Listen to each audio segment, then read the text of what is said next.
In the previous class, we were looking about the methodology and the structure which we have to follow, the naming conventions that we have to follow, and especially when we are working with the data migration projects, the approach that is required and mandatory, because so that it looks like everybody is working on the same page and on the same norms. So those are the mandatory things that we need to follow when we are working with the project.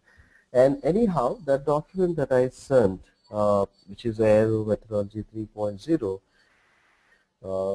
is basically about mid-sized projects. Okay, so if you're working on a mid-sized project and you have the data flowing in from the database tables or flat files, if it is not an SAP system, probably you have to follow that methodology, that approach, because point number one is if you follow an approach, everybody will be on the same page. No naming convention hazards or no naming convention mishaps will happen, and that is a standard driven approach, because everything that we need to do should have a policy and a approach. So that is an approach for small and medium enterprises. And along with that, I have shared some other documents as well. So this is one of the document. Yep.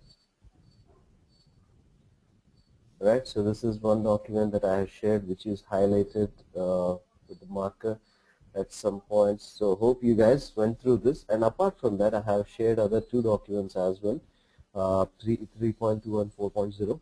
So these two documents, once you read this and read those documents, I think it should be clear enough, appealing clear enough to understand what has to be done. If not, what I'll do is I'll take you through this basic first document, which talks about the AIO, BPDM, and all this stuff, and then you can easily understand the remaining two documents. So I'll take you through this document. The document name is DM Quick Guide EN_US. So it is there in your email attachment. And once it is done, you can go through this 3.2 and 4.0 documents. So then you can easily understand what is the difference and all this stuff.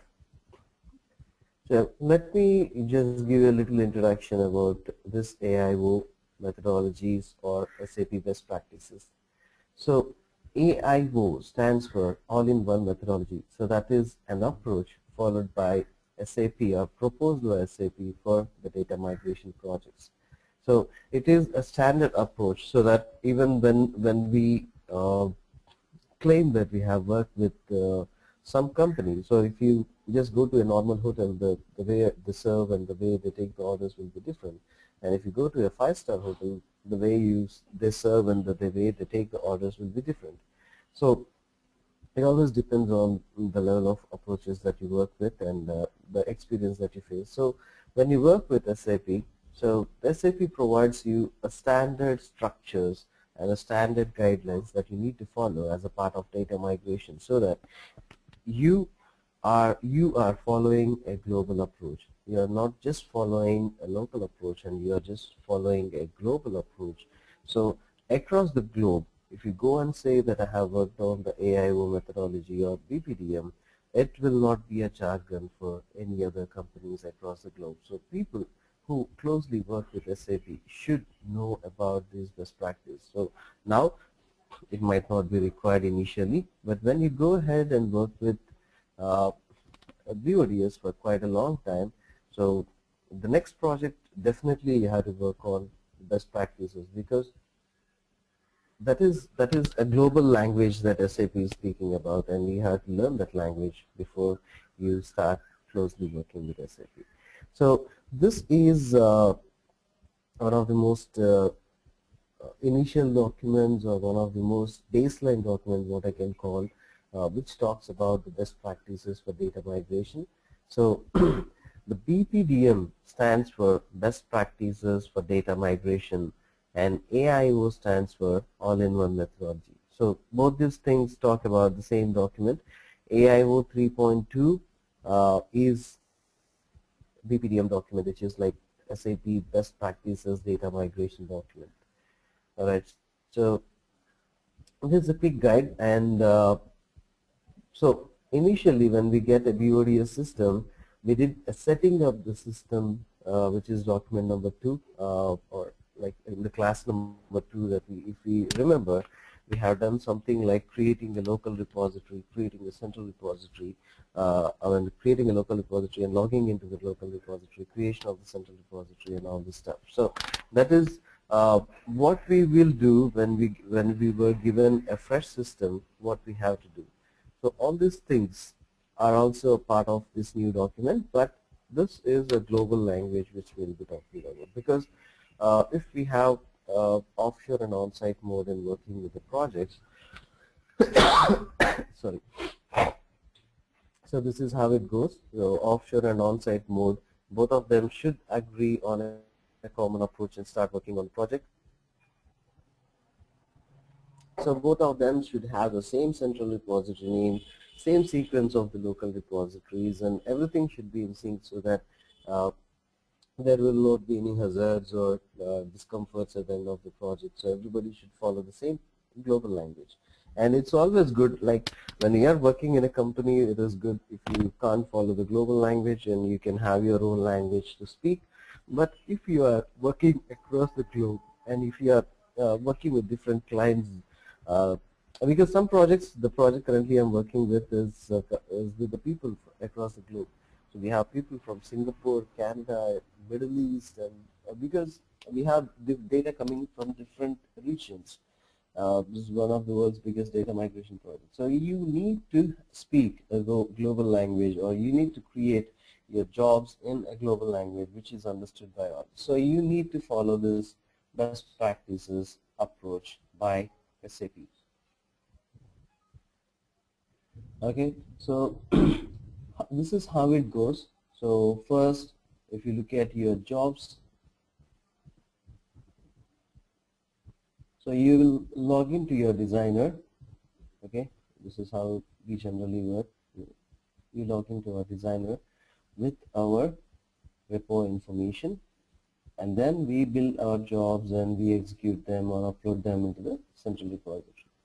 Now, if we have any lookup tables, so in the last class that we have seen, if we have any lookup information, we are extracting that into the same repository and executing jobs on that. The major difference between AIO 3.0 and 3.2 is you will have a separate repository for the lookup tables and a separate repository login for the lookup tables. So what we need to do is, because when you execute your job, this cross-reference tables or lookup tables are mandatory. So before you execute your job, you have to populate this lookup information. So before you execute your actual job, this lookup repository has to be populated, then only your IDOC repository is available. So first thing that you need to do is you have to create a lookup repository and execute the jobs provided by SAP in that, so that it creates the tables with the baseline values. So now this is how it works. So the lookup information will be created and all the lookup tables will be saved in some DS stage database table. That will be saved in a database called DS stage or data store, you can call it from the data services language.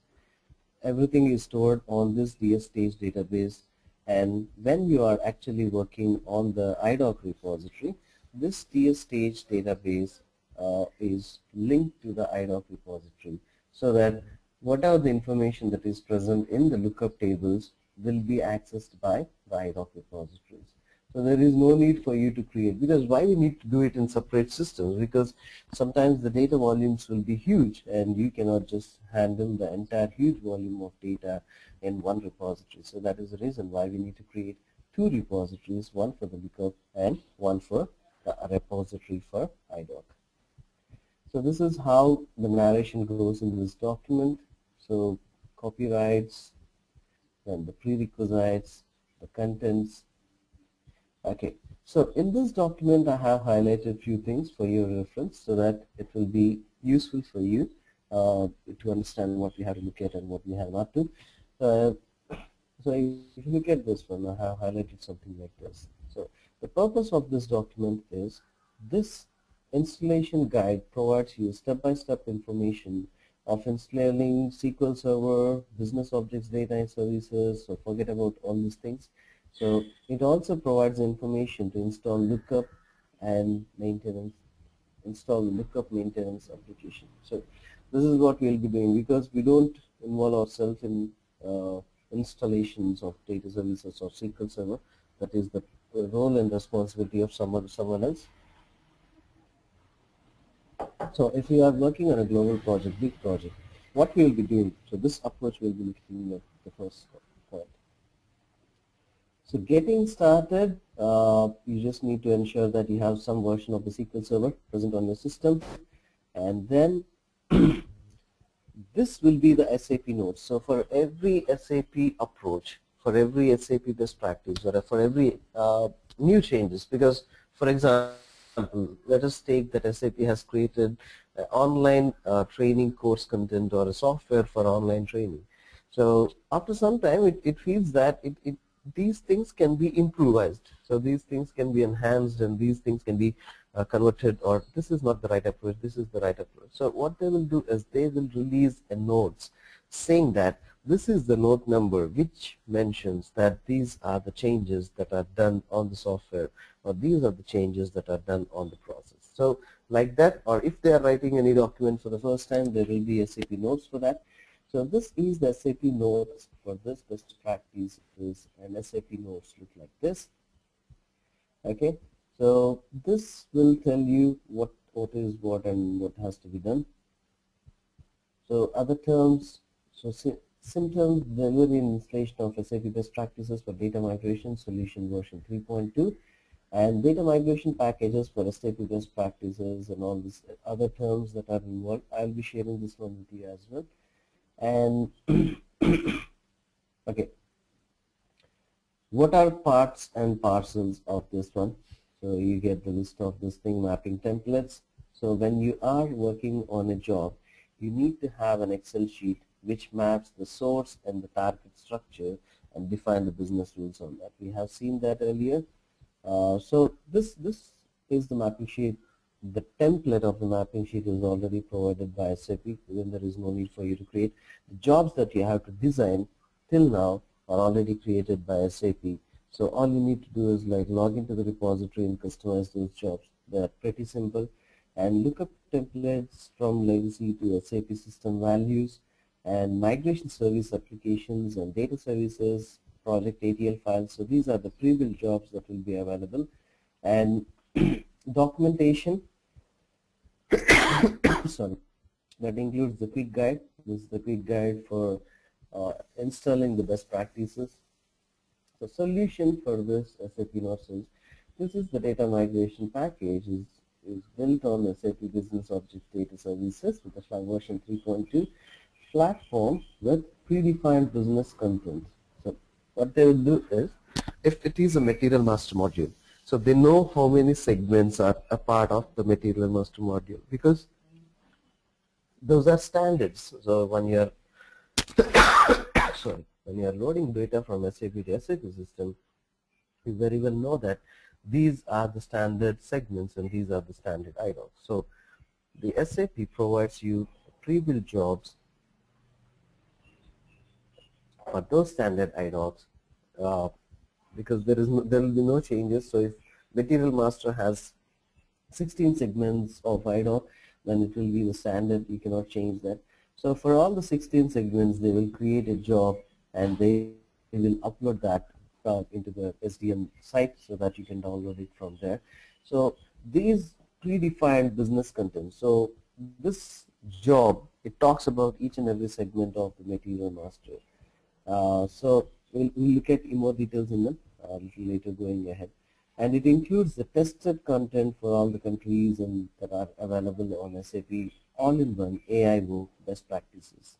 Okay, so this content can also be used for other countries and also extended for large enterprises. So this is for LE deployments. So it is a big project deployment that you can consider this. And these are the pre-built jobs that are already available with SAP best practices: accounts receivable, accounts payable, activity price, AT, BOM, bill of material, and characteristics classes. So customer master, functional locations. So all these jobs are already built and provided to you.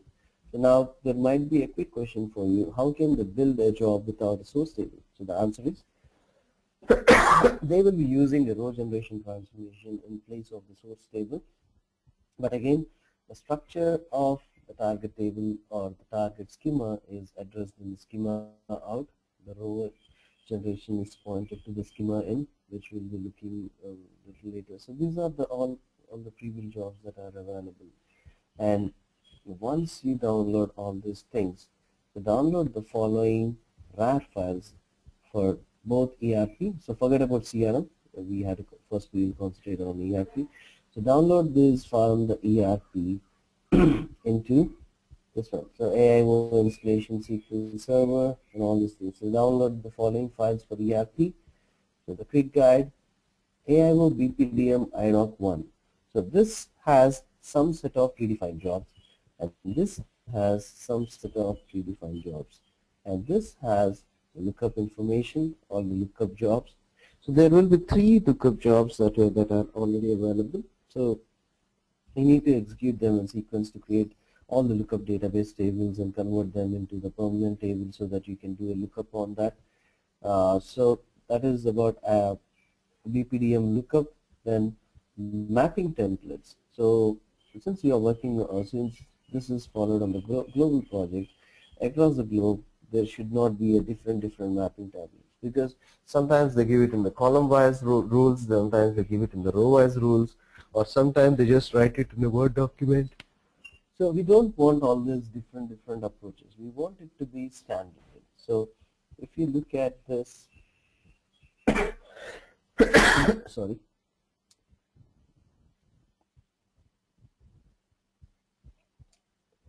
So you have to create a folder called migration on your C drive. I just did it on the B drive because I installed this on the B drive.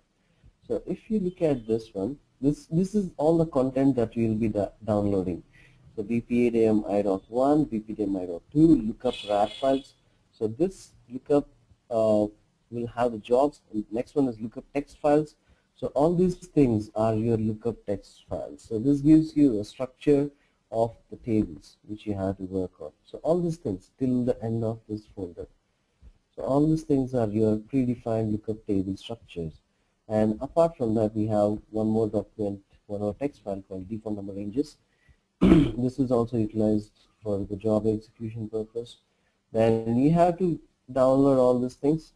So once you download all these things from SAP website, so this is the website that he's talking about, from where you have to download. So this is SAP Notes. It will be so elaborated that you can understand what has to be done. But if you want to download these things, you need to have an SID which will allow you to download these things. If not, let me know. I'll try to post this template jobs to you somehow.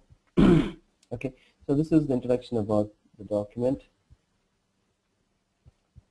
And this is a little advanced document which has so many files. Okay, not all are required. We just need this one, installation guide, and AIO lookup information, IDOC mapping templates, lookup text files, mapping templates, and migration services, and AIO BPDM, IDOC 1 and IDOC 2. Okay, so these two. So you just need to download all these .rar files and put them into your C: migration folder. So where they are telling about it, we will see here now. So copy all these contents from your SAP notes and download them into C: migration folder so that you can have all these things in the same place. Now, first thing that we are looking at is downloading the pre-built business content or the pre-built template jobs by SAP, and you have to place all of them together on your C: migrations. Why C:, why not D:? Because your jobs are designed in a way that they can go and point at the C: and they will extract the data from that. So they cannot automatically go and detect your D drive or something. Or if you are like, if you get, once you get experience, you can go into the code and see where they are mentioning this path, so you can change that path to D drive. That's not a problem, but just keep in mind you have to keep it in the C drive. Sorry. So once it is done, so you can skip the 3.1 because here they are trying to install SQL Server, which you don't want to do because we already have that on your system. Then this you can skip the Management Studio installation because we already have it on your system. There's no need for you to check about this. Then 3.3 you have to understand this one, right? So create databases and logins. So if you remember the second class that we had, or the first class that we had, setting up the systems. So what we will be doing is, first we will be creating a database, and on top of that we'll be creating a repository and assign that repository to the job server, register that in the management console, and there is a different step-by-step approach. So now we need to create the same process for this BPDM approach. So you need to create two repositories. As I told you, one repository is for the lookup tables and job executions, and the second repository is for the IDOC jobs. So first what we will do, we will create a repository for lookup. So how to create a repository for lookup? Create a database for lookup, then on top of that build a repository for lookup, assign a job server, register that in the management console, and then log into the lookup designer, and you have to import the files provided by SAP. So how do we import? Alright, so go to the quick start page, show start page, and here this is how we import. So this is the option that you need to click when you import these files. Okay, this is the option, and once you import these files into the BODS designer, you will find 3 jobs created, and you have to execute those 3 jobs in the order specified by the document, and your database tables, backend tables will be created. Now let us go to this document. So now he's talking about 2 repositories. So one is a repository IDOC. This will be the base repository because once we create all the lookup information, we are going to point the same database to the IDOC repository, to a particular data store called DS stage, so that all the lookup information is available here. So the first one that we create is AIO repo lookup, and the second one is repo IDOC. So here in this document they say that you can go with the Windows authentication, but ignore that, you have to go with the SQL authentication. Okay, so SQL authentication is something like which allows you with your SQL database username and password. Windows authentication is something that will not allow you, that will allow you with your Windows login password. So that can be ignored right now. So ignore the Windows authentication part, log in with your SQL authentication part. So that is the reason why I have mentioned some more comments in the red color.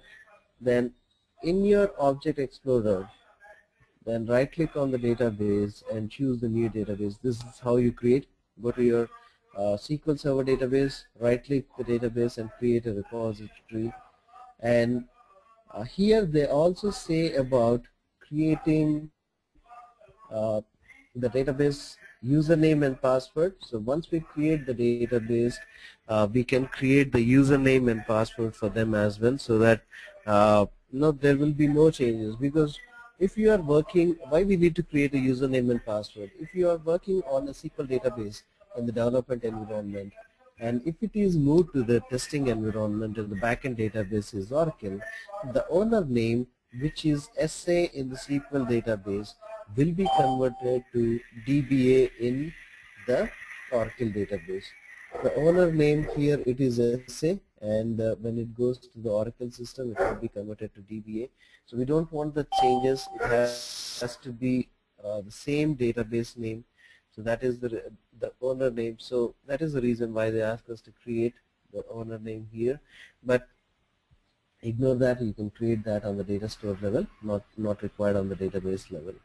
So uh, so you can skip the point 5 and 6 if you don't want to create a user other than USA.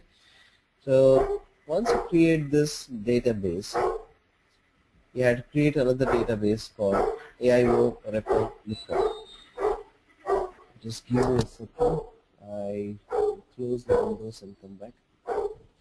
So these are the two repositories that you are creating. This is repository 1 and this is the repository 2. Just give me a second. I'll close the windows and come back.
Okay, sorry for that. I just closed the door so that we'll not get any disturbances.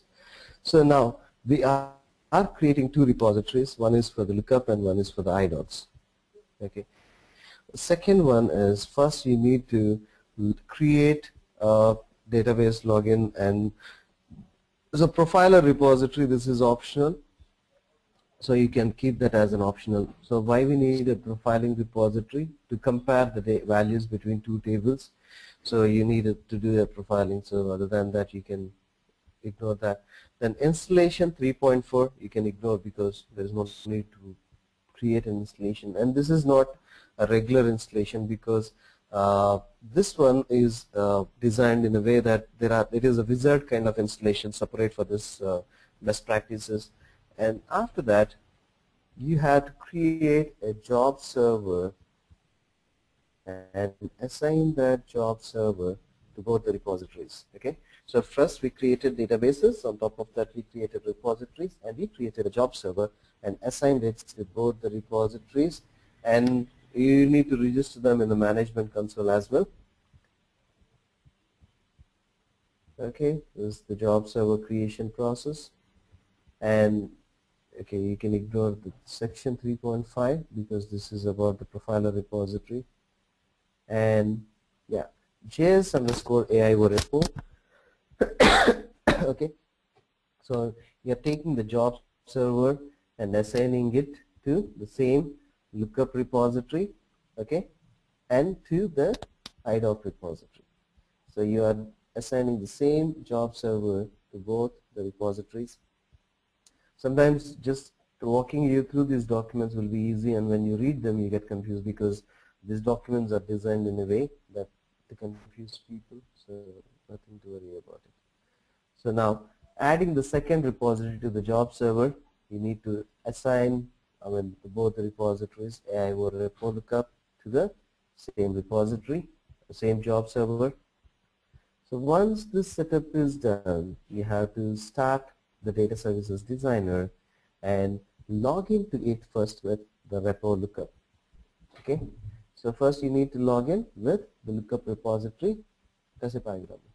First you need to log in with the lookup repository, and you have to import those three jobs, as I told you, the three jobs that we need to import as a part of lookups, and then you need to execute them. So first log into the lookup repository using the databases. You have created all this stuff. You have to create. You have created a database on top of that repository and assign the jobs. And will now log into the designer with the same credentials, repo lookup.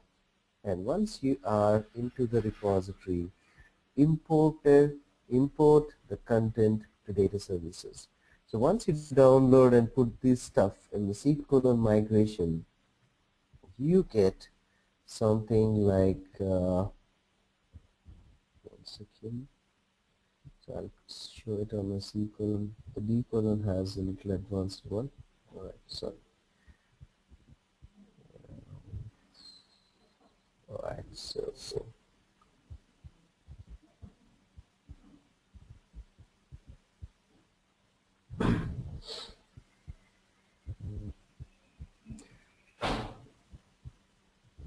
okay, so list the things, and once you download, you get this bpdm lookup.wrap, then IDOC mapping templates, IDOC1 and IDOC2. So you just need to extract all these things and keep them under your SQL migration.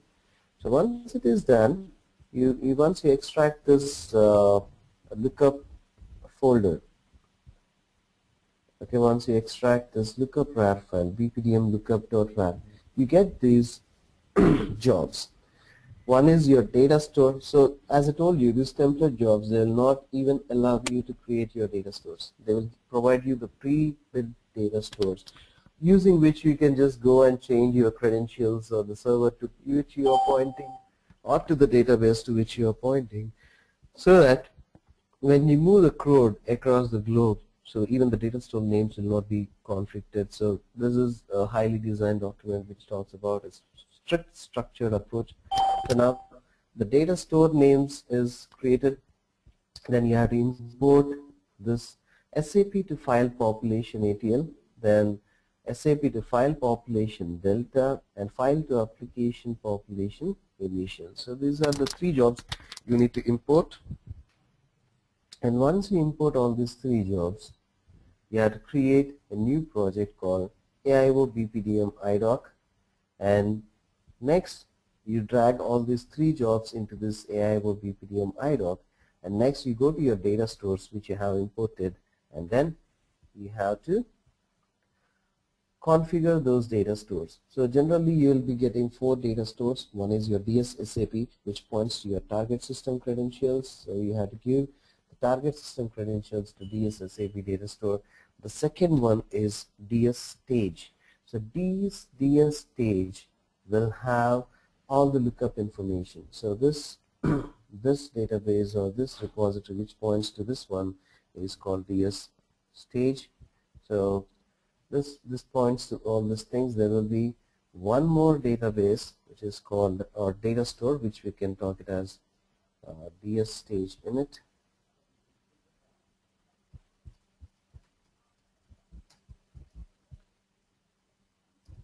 Okay, so this database or this data store will have all the intermediate tables. So yesterday we have seen the intermediate tables like map, valid, enrich, invalid, duplicate.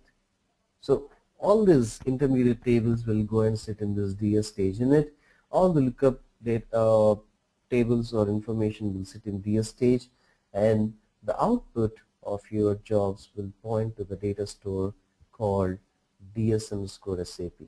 Okay, so using this data store, you connect to the target SAP system, and you load this data IDOCs into the target SAP system using this data store DS_SAP.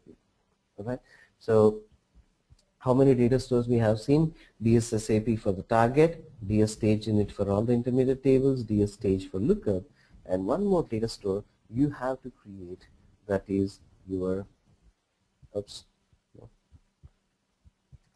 So one more this is like it goes like this. Once again, the name of this data store will be DS underscore your source, or what is your client name. So that will be the source data store, which helps you to connect to this and extract the information from your source system. So for example, now you have your source system present here and your target system present here. So what this will do is it will connect to your source data store into your source system, extract the information. This lookup also connects to this one, and it connects through this one to the target system, because all the data stores are same for both the repositories, or how many people you are working on the project, the data store remains same. So it executes the jobs and creates all the lookup environment, which is in turn pointed to the local repository. And now, once this data store, DS source, extracts the data into this one, this follows a standard approach created by the SAP, and it takes the lookup information from DS stage, it saves all the intermediate data from DS stage in it, and the final IDOC from DS SAP, it is pushed into the target SAP system. So this is how the architecture of this BPDMs are present. So let us take a quick walk through this one. So you need to configure all these data stores, and once this configuration is done, you have to run this job so that it creates the backend database tables. And when you are working with the data store, SAP data store, so we have seen this approach. There are three methods, FTP, shared directory, and direct download. So what will happen when it does a direct download? So when you are using less volume of data, when you are extracting or trying to load less volume of data, you make it as data store DSSAP as the direct download or direct transfer. The second one is shared directory. So it creates a virtual directory within the SAP system, and it loads the data. It loads the data into that.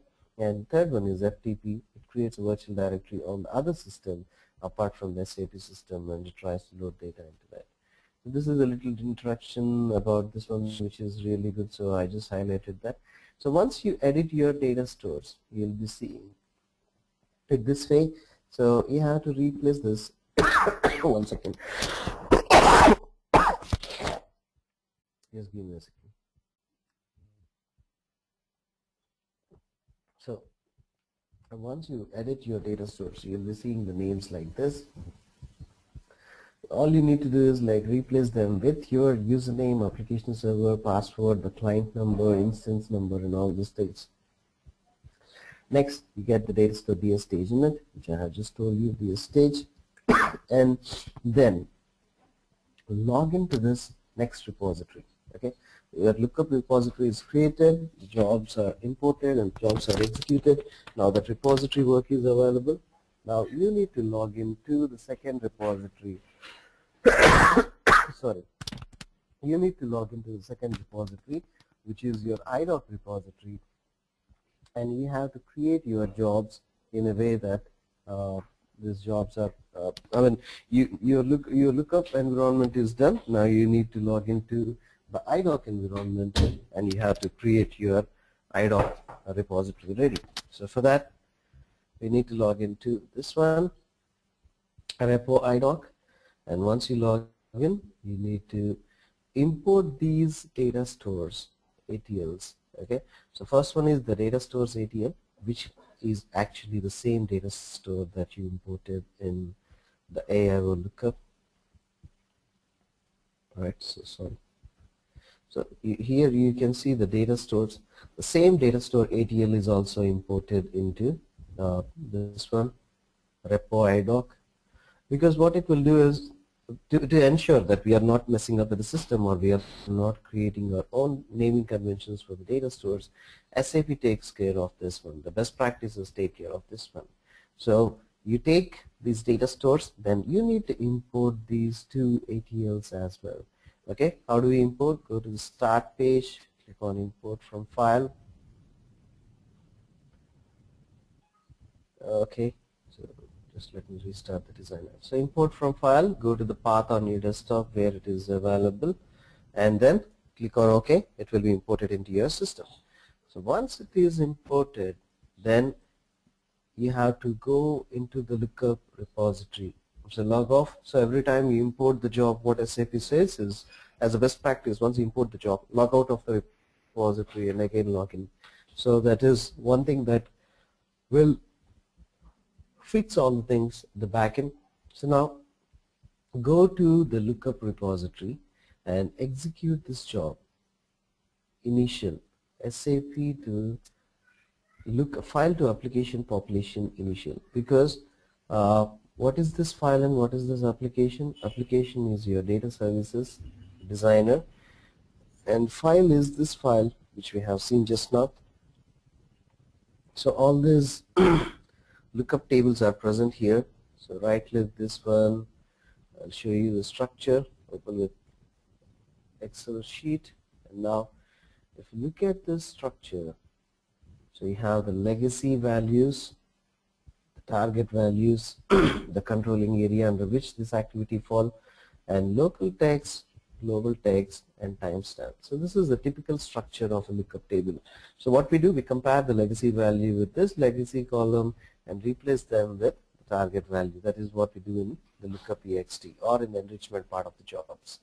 So this same structure, the database tables with the same structure are created at the back end with the help of the initial job that will be running here. So this is used to create the lookup database structures and populated it with the baseline values provided by SAP best practices. Because since you work with SAP, so there are standard approaches like unit of measure. So the unit of measure can be either a kilogram or a pound or a meter or a liter or inch or by piece. So these things will be the standard measuring points. So this standard baseline values will be populated in the Word documents or in the text files. In these text files and these database tables will be created with these baseline values. And the prerequisite to execute that one is you have to see that lookup underscore star means lookup underscore all these text files are available.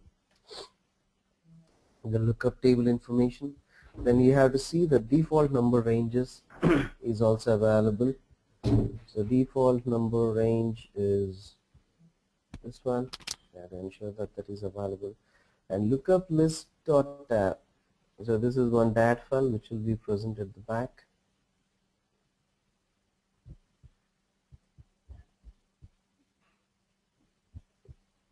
Okay, lookup list.dat file. This should be present. So these are the three important things, because these are the three important things which will play a key role in the job execution. This job, when it has to be executed, some of the parameter values that are passed in the job are available in these three files. So it is mandatory that you need to have all these files. So this is a cross-check that you do. Again, create a project, BPDM IDOC, and now go to this population initial job and execute it, and you have to set these global variables. Create number allocation table as Y, and the global path, the $G underscore path is equal to migration, and load date as system date. Because this load date creates a timestamp on your database tables which says that okay, this is the date in which it is created.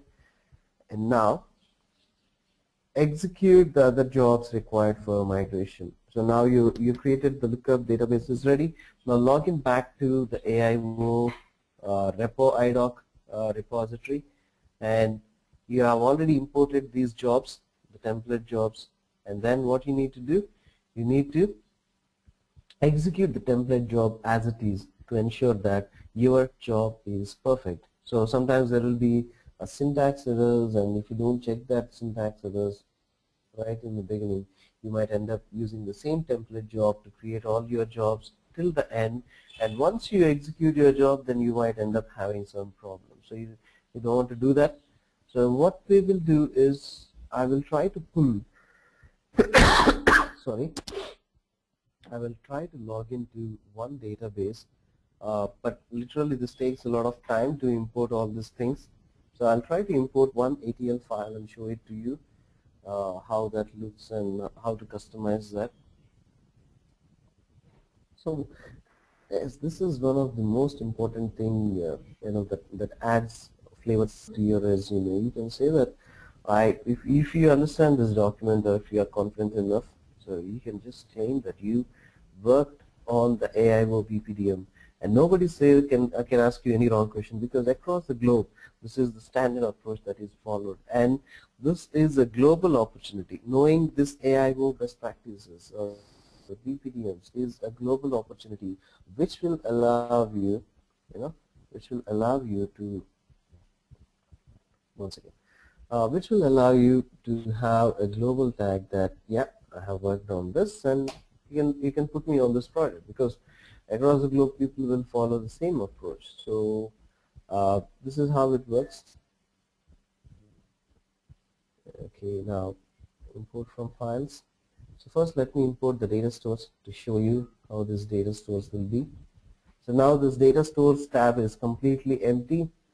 Now once I import these data stores, the standard set of data stores will be imported, and all you need to do is like go to them and customize them. So in best practices or data migration AIO approaches, there's no need for you to create anything. Everything is already created. You just need to go and configure them in the right way that they communicate to the right system, and then optimize your jobs and execute. Now if you see this DS SAP, the data store which is used to connect to the target SAP system. So let's see this. And DS stage, okay, staging of lookup and lookup information and intermediate information, DS stage. Okay, so now these data stores are created. All you need to do is like right click and edit the data store, then enter your username, enter your SAP application server usernames and passwords and all the credentials that are required to communicate. And if you look at this one, see here, they say that, even this is the database name that you have to create, so that whatever you write will go and sit in the same database, and when you export this entire job and try to execute it on some other system, it should not have any naming conflict. So everybody should create all these things in common. So once it is done, what I will do is, okay, this is the template job, I believe. The execution will take a lot of time, so I just imported that one, template job. Let me see if it works. Oops. Alright, so this is the template job which I have utilized in one of my projects, and I added some annotations here. So annotations, as I told you, when you're working on a project, please keep in mind this adds value to your interviews. You might just think like what value it adds when we just give a comment to a job, but that itself says that how proficient you are in creating your jobs. The annotations are the most important thing. You get the annotations here, so keep that in mind. And this is how your template jobs will look. Or let me import that one for you. Show start page. Import from file. Okay, no changes on this. Now, see, these are the lookup jobs that you need to import when you are in the lookup repository, and these are the two ATLs. Once you import the data store ATL, so you need to import these two ATLs into your designer. So let me import one. So it might take longer time, so I'm just taking the second one. So sometimes it might take somewhere around 5 minutes to import all these things into your system, and once it is available, so on the list of jobs, so you'll see all these pre-built template jobs imported. So what you need to do is like select a job, right click and execute directly. So there is no need for you to do any changes, no need to even think of like are they properly configured or not. So just check the syntax of the job. So select a job and execute it. So if it is executing fine without any errors, it says that syntax of the job is correct. So then you can customize that and utilize that in your job. So I'll show you the template job first, how they look like, and then how it will look once you customize that, and what are the different stages that we can do in it.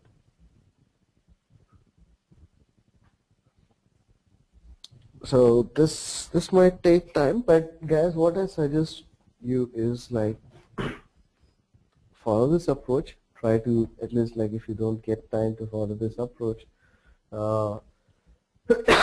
sorry, at least by heart the process.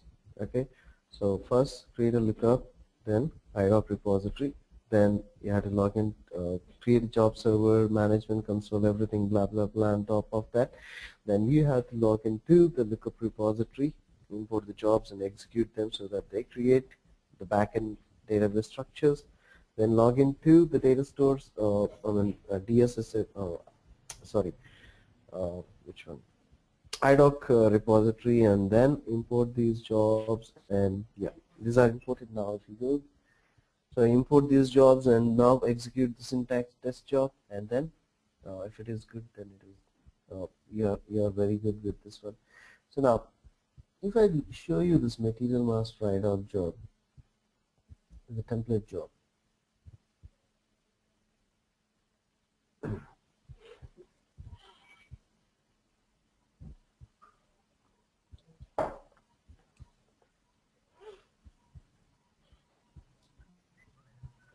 Okay, this is the template job, and this is how it looks. So everything is pre-built. I did not create these jobs. Okay, so you go to the script initialization, the entire script is present.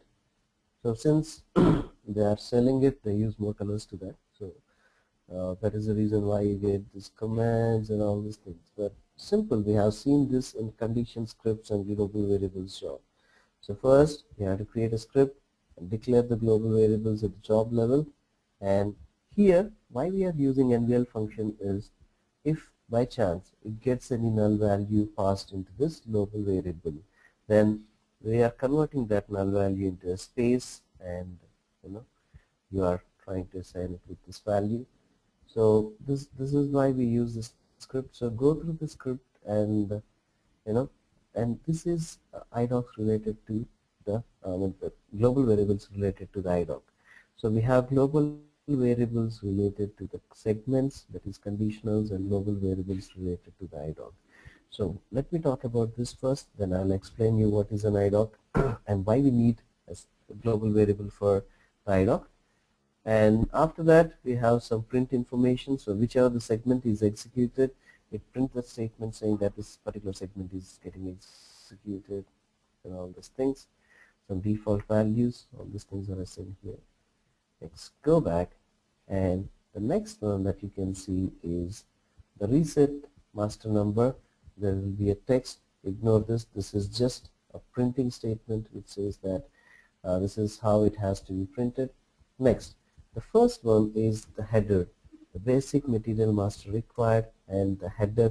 So you can see this one, mat header, which is like the material header, and this is the basic information. So if you open each and every conditional, okay, so each and every conditional, if you open this, so this is the naming convention, and if you open this, you have a script in the beginning. Sorry. This script, it does the printing saying that which process is started. If not, if you are using any local variables within this conditional, you can declare them with some values. So this is a template job. Template job should always be in a way that they provision you to add some changes to the job and all these things. So apart from the script, the first one is the map data flow, the second one is the validate data flow, and the third one is the enrich data flow. So as I told you, the map will map the source structure to the target structure. So since your is not present here, the row generation transformation is used, and on the schema out only the row generation field will be there, and on the schema, sorry, in schema in only the row generation field will be there, and in schema out the entire structure of this particular table is present. Okay. So now if you want to identify which table and all those things, you can look at the description saying that mara.matner mak80.spras. So spras is the language key which you need to extract from mak80 table. Mara is the material master table, basic table, and material number from this, then material type, industry sector, material group, all these things from Mara table. So what you need to do, you need to go to that specific source data store, import the Mara table, and replace that with this row generation transformation. Okay, or if they provide you the data in the form of a flat file, you have to replace this particular thing with that flat file. and here this will add some more fields which are required for that particular segment. So I'll take you what is segment, so just as of now, and here if you look at the naming convention, material master basic view map, okay, and these are saved in the init data store DS stage init. Next one is the valid. So if you open this data store, you will perform the same validations, lookup, mandatory, and the format validations here. So now if you open this, all possible lookups are already done on this one. So you see a check mark here that says that this one is already assigned, then language key exists in the table is done on this, then material type is done on this, industrial sector done on this. So what you need to do is when you are using this best practices, suppose your business rules does not talk about the industry sector, just uncheck that. That's it. There's no need for you to do any changes or delete that or add a new column or nothing like that. Just uncheck that, and for whichever the things that you have the values here, just let them be there. Whichever you don't have, just uncheck them and just go back. And these are the three things that you perform. And here in the map legacy query transformation, you will be adding one extra column at the bottom, DI generate row number. Okay, so this DI generate row number is created directly in the map, this one, because I'll tell you the reason why it is created, and that is populated with generate row number transformation. So why we need that, we'll look at it right now. So I think I already spoke to you about this. When a record which is coming from this map table is gone into this one, it gets executed, it is valid, and it goes to the valid table. So this is the valid table, and it goes here, it goes to the valid table. So because of select listing, only one record goes, and it comes here, and it goes, it gets failed here, and it goes into the invalid table. So now a same record should not be present in both the valid and the invalid table. That is the reason why we write a script deletion for the failed record, which says that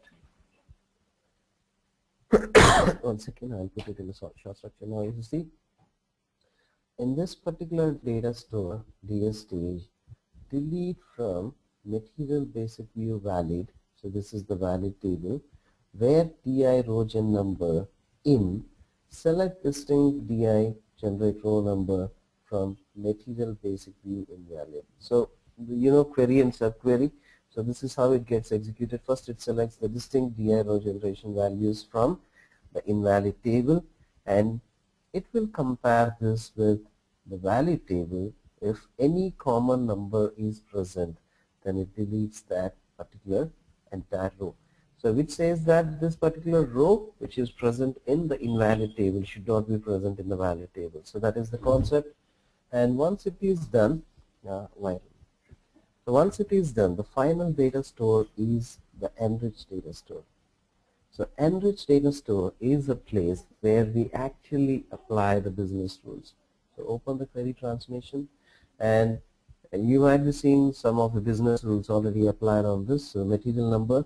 Because you did a lookup on the validation, a lookup ext is done, you can right click and modify function call to see how they are doing. The object type is equal to material, and the legacy material number is equal to the material number from the base table, and you replace that with the object number.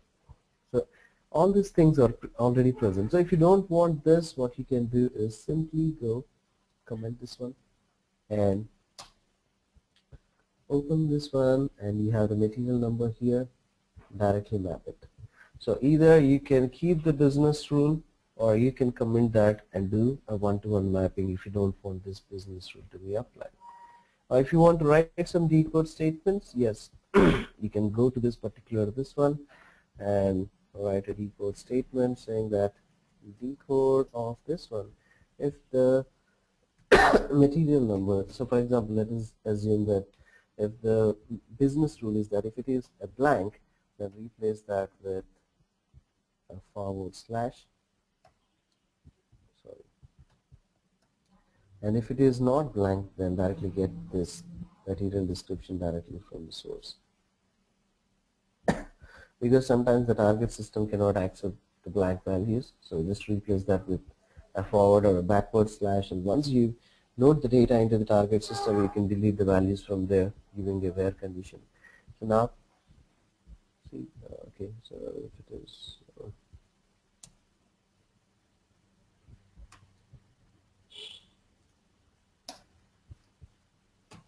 it is a webcam, so I had to put this in the single quotes. Okay, still the syntax error.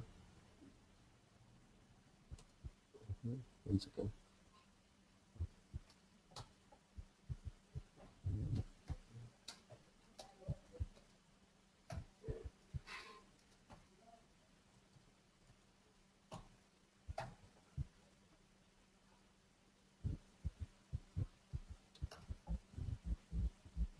Okay, yeah, this is syntax error. So here what I'm trying to do is, if this material description is null, by chance if it is coming as null from your source, then replace that with ABCD.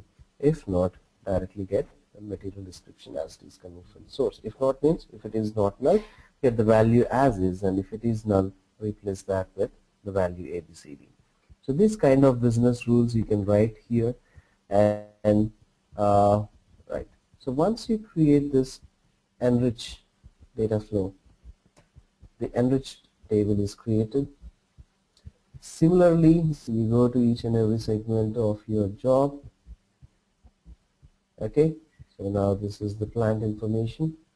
Now you have to replace this with the MARC table, because this plant information comes from the MARC table, MARC. Now replace this, do a one-to-one mapping. And if you want to filter out some data, you can apply the filter conditions in the map data flow itself. Then once the map is done, you go to the validation, the same process, you perform 3 types of validations. After that, a deletion script for the failed records, and then the enrichment data flow where you apply the business rules. If you have any, you apply the business rules on this. So why we need to do a validation before enrichment? Any quick answers on this? I think we already spoke about this. Any quick answers why we need to validate the data before we apply the business rules? What we can do is we can apply the business rules and also validate.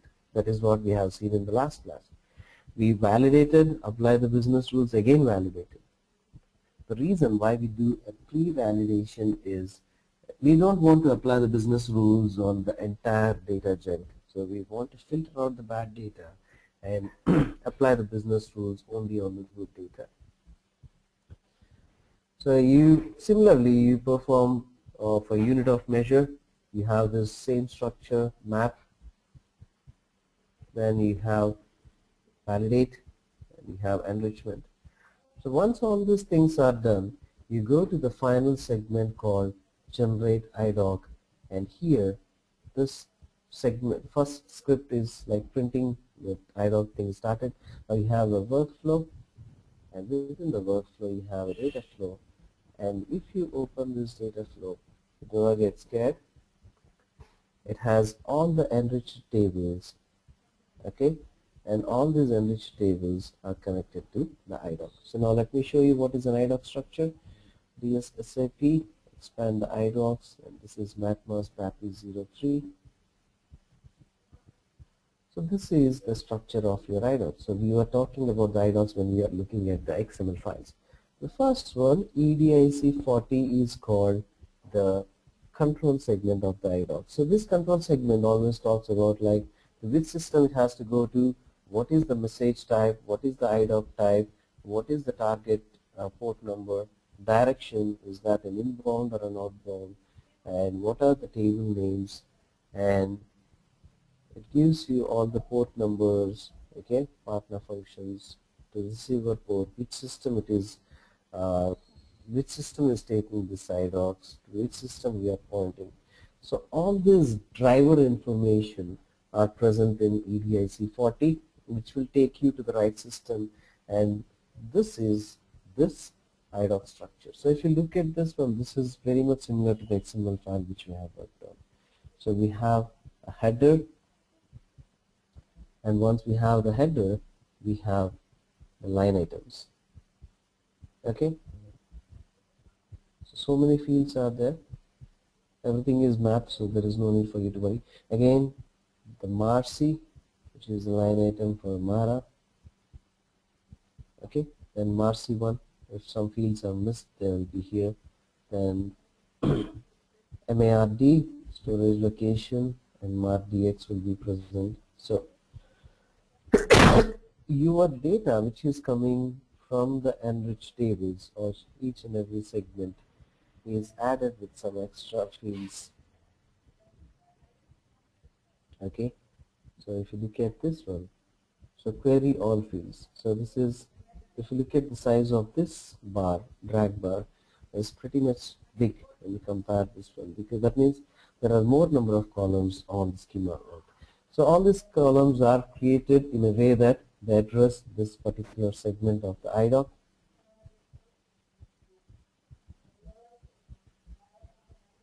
Okay, they address this particular segment of the IDOC, and all this mapping is done. There is nothing for you to worry about. You just need to give the proper EDIC40 information. Okay, this particular global variable $client, the target system 700, the instance number, and all these things, the IDOC type, message type. You have to ensure that you are passing the right information, and this EDIC40 information is given by the basis guys or the SAP functional guys. There is no need for you to worry about the information, and you just need to ensure that all your enriched tables, so this is one enriched table, this is another enriched table, this is another enriched table, this is another enriched table. So all you need to ensure is your enriched tables are properly populated with the data. So all these tables are populated with the data. Then do not do any changes on these query transformations. This first one, the control segment, is more than enough. And even to ensure that there is no conflict in the job, all the global variables are followed here so that you can change them in the initial part of the job. There's nothing for you to touch this. And once you execute this particular IDOC, the data that is available in all these segments gets posted into the target system in one go. So this works on the header and line item structure. So first, if there are 3 records in the header and 15 records in the line item table, so and let us assume that for each and every header there are 5 line items. So this is how it gets loaded. The first header will go and sit, and all the remaining line items will go. Then the second header will go and sit, the remaining 5 line items will go, and the third header will go and sit into the target system and all the related information. So it is, if you look at the database, this one in the database knowledge or in the database warehousing terminology, you get the fact table and the dimension table. So you load the facts and then it gets extended to the dimensions. So this is how it works. So I mean, in different databases you call it different naming methods. So if it is a data warehousing, you call it as like dimensions and attributes. So if it is SAP, you call it as header and line item. So it talks about the same thing. So if a proper dimension ID is loaded, all the attribute information for that particular dimension is pulled into the target system. So this is a bulk data load method. Once you load this IDOC into the SAP, you get some transaction codes like W02, W15, W9, W21. So you get all these transaction codes in SAP to check the status of your IDOC and if your IDOC is properly posted or not. And if not, what is the reason, you can check from the SAP system. But these are the SAP best practices. So now let me show what I have done as a part of my project. Oh, it is overwritten now. So let me try to import an ATL file. Guys, sorry, we are just extending a little today because I just wanted to complete the entire process. So MMATL, I'm trying to import this material master, which I worked on Canadian project.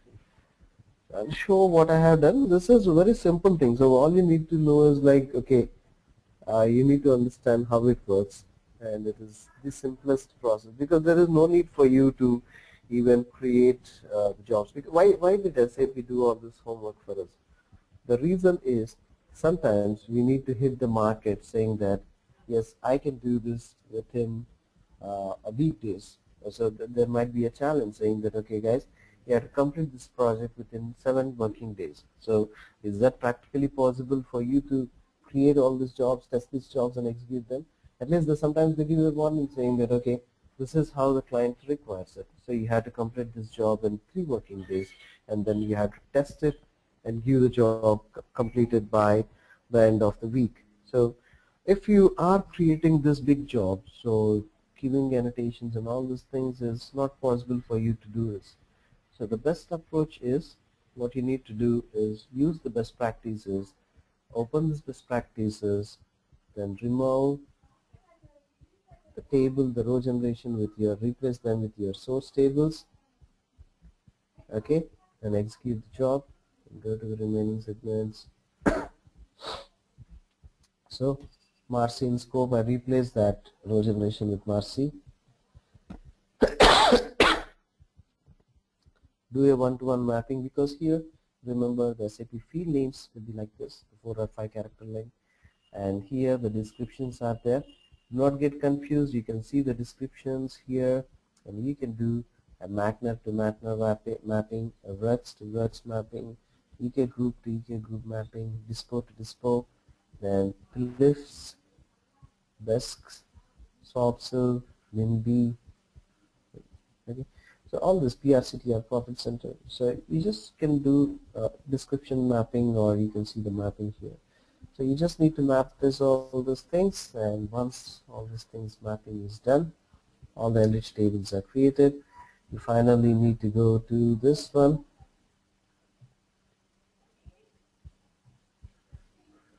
Okay, IDOC part. Ensure that all these target tables are properly populated. You can create some sample test tables here, and you have to delete that before you export the code. I did this because I want to ensure that the data is flowing in each and every data flow, and once it comes out of this, what is the value that I can see? That is the reason why I created this. And finally, you load this into this one. The mapping is done here. So make it current, and you see a different from here, DSC40. Now make it current, see a different. Now you see something here in the where condition. So if I told you, if you don't want to execute a particular segment of the IDOC, you go to the initial script and convert this to no. And this is why here, and the initialization script is no, then it does not match, and that particular segment of the IDOC will not be executed. So I told you these are the global variables for IDOC. If I don't want this basic view IDOC segment to be executed, all I need to do is like go here, change to N, okay, change it to N. So that particular basic view required segment is not executed in the IDOC. So sometimes IDOC has 15 segments, and you don't need all the segments to be executed. You just need only 1 or 2 segments to be executed. So you can just change that to no, and that segments will be ignored automatically by the script, and you can post the remaining data into the target SAP system. So this is how to utilize the best practices. So now once you hope you guys understood this one. So once you understand this DM quick guide EN, please go through these 2 documents, 3.2 and 4.0. That gives you an elaborated knowledge on how it is working on single user environment and multi-user instance. That gives you a clear picture. Please go through that. And guys, any questions on today's class?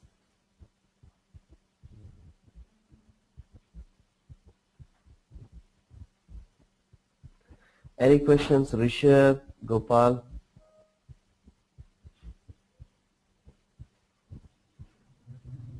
Right, so sounds good. So Good. This is the last class for this training, and this concludes the best practices, approaches, and all those things. So all the best for your new projects and new experience with data services. If you are stuck somewhere, anytime, anywhere, you have my email ID, and you guys can send me the email immediately, and I'm happy to help at any time, or you can send me an email, and if it is not clarified on the email, I'll share my phone numbers with you, and you can call me and talk to me directly and get your doubts clarified. So it is not a one-time job that I just completed the course and I say tata bye-bye to you. There is nothing like that. You can keep in touch with me. That's the reason why I gave my email IDs to you. So you can keep in touch with me in your future. If you have any question, or if you're stuck somewhere, you can give me a call, or you can what you can do is you can send me a test mail. I can help you out. That is how it goes, and I believe this is one second. A very bad cold I had. So I believe this is a very small world, and we will come across in different projects. Hope we'll work together. So any questions in future? So sorry. Any questions in your future, please send me an email to rakesh.samuel@gmail.com or bio.dataservices@gmail.com. So that's it from my end. Any questions? Any suggestions? Gopal, Rishabh. Alright guys, good to go. All the best, all the very best for the new technology. Thank you, Rishabh. Thanks for your time, and thanks Gopal for your time. And Jay, Vaishali, and all the other guys, thanks for your time and thanks for your support. It's really good experience training you guys, and hope we'll work together very soon in the future. All the best.